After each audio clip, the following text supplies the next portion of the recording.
हिमाचल को हरित और स्वच्छ राजधानी बनाने के लिए मकसद से भारतीय उद्योग परिसंघ की ओर से पावर कॉन्क्लेव का आयोजन किया गया। हिमाचल में हरित ऊर्जा के लिए अपार प्राकृतिक संसाधन मौजूद हैं। हिमाचल हरित और स्वच्छ ऊर्जा के क्षेत्र में एक रोल मॉडल बन सकता है।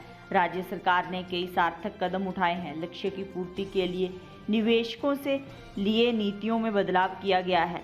कॉन्क्लेव में मिलकर चुनौतियों से पार करने और भारत सरकार ने बीते 9 वर्षों में इस क्षेत्र में क्या कार्य किया, इस पर चर्चा की गई। उद्योगपतियों ने कॉन्क्लेव में टैक्स का मुद्दा उठाया। उद्योगपतियों को मल्टीपल टैक्स में रियायत देने की बात कही। हिमाचल में जल विद्युत क्षमता का प्रकृति के संरक्षण के साथ दोहन करना जरूरी है। प्रकृति के साथ छेड़छाड़ का परिणाम हमने देखा है और भुगता है। प्रकृति का संरक्षण जरूरी है, लेकिन ड्यूटी और बॉर्डर सेस से उद्योगपति के सामने कई चुनौतियां हैं।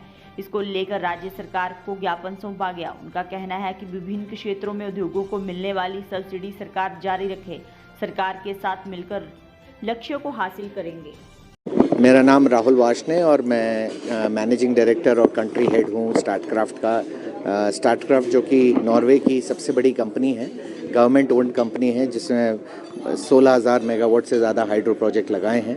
और इंडिया में भी हमारा हिमाचल में मलाना और एडी 2 प्रोजेक्ट हैं पार्टनरशिप में, और अभी हम एक टिडोंग प्रोजेक्ट 150 मेगावाट का लगा रहे हैं। आज ये पावर कॉन्क्लेव जो आयोजित किया गया है, क्या इसमें विषय डिस्कस किए गए और क्या कुछ निष्कर्ष? फर्स्ट ऑफ ऑल CII ने ये 4th पावर कॉन्क्लेव रखा और बहुत ही अच्छा इनिशिएटिव था। हाइड्रो पावर जो कि main source of power generation है हिमाचल में, इसमें इसके काफ़ी सारे इश्यूज़ ऐड होते जा रहे हैं और चीज़ें रिजॉल्व नहीं हो रही हैं। तो ये एक प्रयत्न था कि सबको एक सेम पेज पर लेके आएँ। ऑल्सो गवर्नमेंट का रिप्रेजेंटेशन होता तो उन्हें, और डायरेक्टर ऑफ एनर्जी से थे लोग, इनफैक्ट राज्यपाल जी भी आए थे। तो लेकिन उससे उनको एक अवेयरनेस दें कि मतलब क्या इश्यूज़ हैं हाइड्रो पावर सेक्टर में, और ये स्टेट की प्रगति के लिए भी और देश के लिए भी बहुत ज़रूरी है, क्योंकि Himachal one of the 5 states में है जिसमें हाइड्रो पावर पोटेंशियल है, और बाकी स्टेट्स में कम है या नहीं है। इसलिए ज़्यादा ज़रूरी है कि हम ये hydro power potential, pump storage projects या ग्रीन हाइड्रोजन और हाइड्रो पावर में अगेन स्मॉल हाइड्रो और लार्ज हाइड्रो दोनों की हमने बात की आज। तो इसी पे काफ़ी चर्चा था, डिस्कशन था।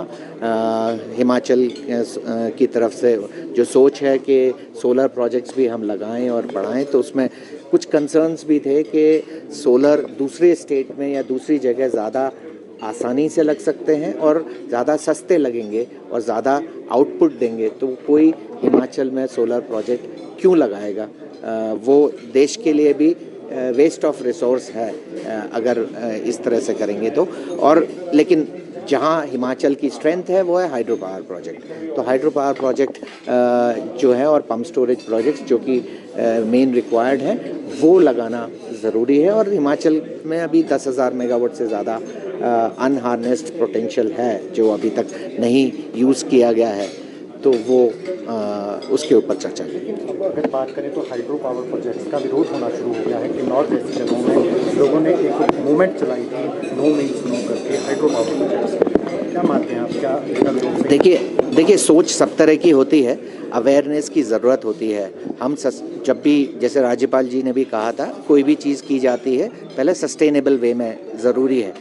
कुछ डेवलपर्स हो सकते हैं जो चीज़ों को ख़राब तरीके से कर रहे हैं। अगर आप नॉर्वे का देखें, 16,000 मेगावाट हाइड्रो पावर कंस्ट्रक्टेड है वहाँ पर, 16,000 मेगावाट, और टोटल अगर देखा जाए तो more than 21,000 megawatt hydro power है। ये सारे कंस्ट्रक्ट हुए हैं, सारे प्रॉपरली चल रहे हैं, और one of the clean green countries में से है आज।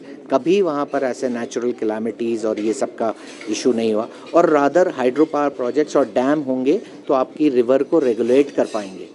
अगर वरना तो अगर कोई भी अभी जो नेचुरल कैलामिटीज़ आती हैं वो किस लिए आती है? क्लाउड बर्स्ट हो गया। अब क्लाउड बर्स्ट हो गया, सारा की सारा पानी बादल से नीचे नदी में आ गया, अब वो पानी तो स्ट्रेट अवे तबाही मचाएगा ही। अगर उस रास्ते में डैम है तो डैम उसको थोड़ी देर के लिए समय के हिसाब से रेगुलेट करने में मदद करेंगे। और पॉलिसीज़ और उसके हिसाब से अगर आप सस्टेनेबल वे में डेवलप करते हैं तो कैचमेंट एरिया की भी बात करते हैं हम। हमेशा कैचमेंट एरिया के लिए हर प्रोजेक्ट 2.5% सरकार को देता है कि सरकार वो कैचमेंट एरिया बनाए। तो रिवर को रेगुलेट करने के लिए ये कैचमेंट एरिया बहुत इम्पॉर्टेंट होता है और वो सरकार को उस पैसे से डेवलप करना चाहिए और बनाना चाहिए ताकि रिवर्स फैले ना और चीज़ों को ब्रेक ना करें इस समय। तो हाइड्रो प्रोजेक्ट्स तो हेल्प करेंगे आपको rather than the other way around. ये तो सोच की बात है। मैं इसलिए नहीं कह रहा क्योंकि मैं इस इंडस्ट्री से हूँ, मैं इसलिए कह रहा हूँ क्योंकि वर्ल्ड ओवर यही थॉट प्रोसेस है। Hydro projects are helping in terms of regulating the rivers.